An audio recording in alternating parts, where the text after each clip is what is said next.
आप देख रहे हैं AHA33 तबरेज के साथ। तो चलिए बढ़ते हैं आज की कहानी की ओर।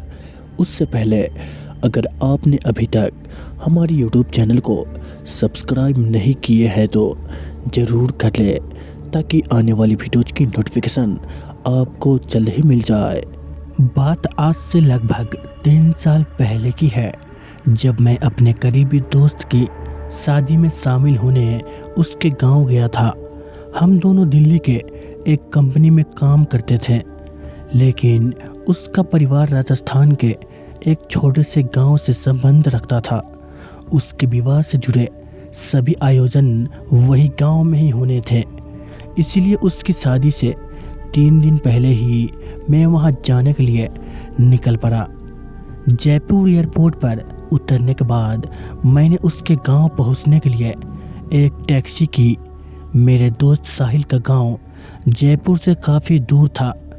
ड्राइवर ने पहले ही कहा था कि पूरे 24 घंटे में ही हम उस गांव में पहुंच पाएंगे। सफ़र लंबा था, इसीलिए टैक्सी ड्राइवर से बातें भी शुरू हो गई। बातें करते करते उसने गांव देहातों में फैले भूत प्रेतों के लेकर किस्से का जिक्र छेड़ दिया। ड्राइवर का कहना था कि जिस गांव में मैं जा रहा हूं, वहां तो डायनों का आना बहुत आम है। उसने मुझे एक नहीं ना जाने कितने ही किस्से सुना दिए उस गांव और डायन से जुड़े हुए। अब आप तो जानते ही हैं कि दिल्ली जैसे महानगर में रहने वाले युवा कहाँ इन आत्माओं और डायनों की बात पर यकीन करते हैं। मेरे जैसे अधिकांश लोगों के लिए ये सब मनोरंजन का एक जरिया हो सकता है, इससे ज़्यादा कुछ नहीं। लेकिन शायद वो आखिरी बार था जब मैंने इन सब काली शक्तियों को बस एक मजाक के रूप में लिया था, क्योंकि उसके बाद तो जैसे मैं इन पर ना सिर्फ विश्वास करने लगा, बल्कि हर समय इनकी उपस्थिति का एहसास भी करने लगा। ड्राइवर का कहना था कि सुबह 8 बजे तक हम अपनी मंजिल पर पहुंच जाएंगे। रात 10 बजे के आसपास हमने एक ढाबे पर खाना खाया और फिर सफ़र की थकान की वजह से आंख लग गई। अचानक हमारी गाड़ी ख़राब हो गई, और वो भी ऐसी जगह जहाँ से कुछ भी मदद मिलना लगभग नामुमकिन था।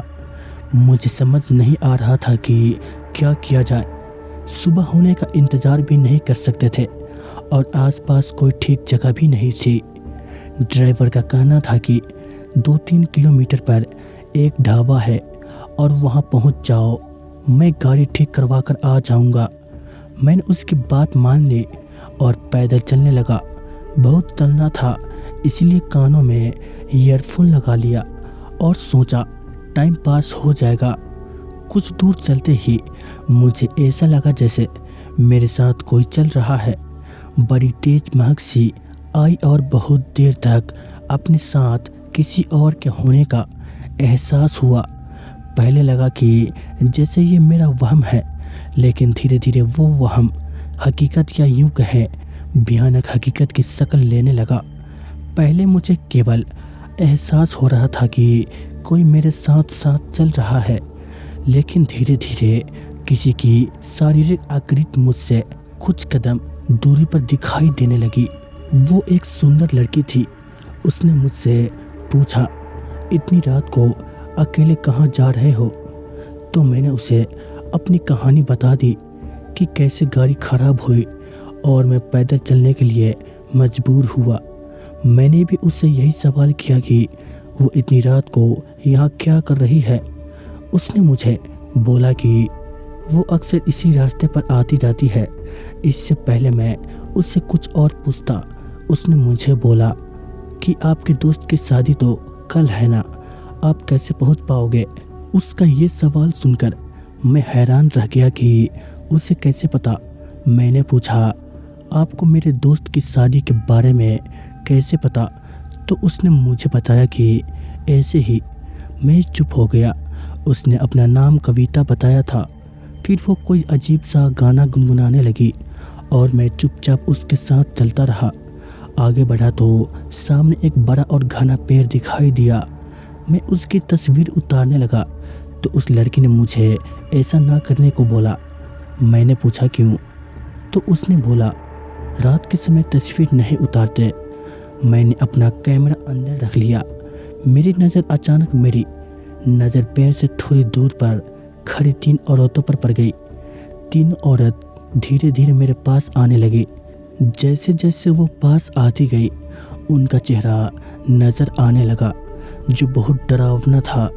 वो मुझे अपने पास बुलाने लगी, लेकिन कविता ने उनका इशारा देख लिया और मुझे तेज तेज चलने के लिए बोला।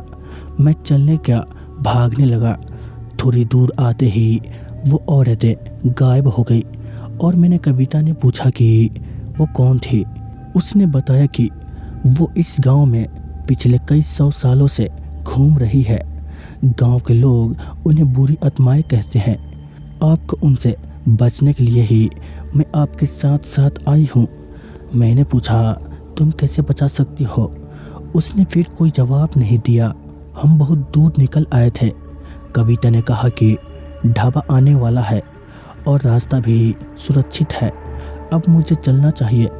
मैंने कहा तुम आगे तक नहीं जाओगे। उसने कहा मेरी मंजिल तो यही है। जाते जाते उसने मुझे बस एक बात बोली कि हर आत्मा बुरी नहीं होती साहब। उसकी बात का मतलब समझते मुझे बिल्कुल देर नहीं लगी और मैं समझ गया कि वो एक भली आत्मा थी जो मुझे बुरी शक्तियों से बचाने के लिए मेरे साथ साथ आई थी। तो दोस्तों, ये थी मेरे साथ घटी एक सच्ची घटना। तो चलिए मिलते हैं एक और कहानी में। तब तक के लिए बाय एंड टेक केयर।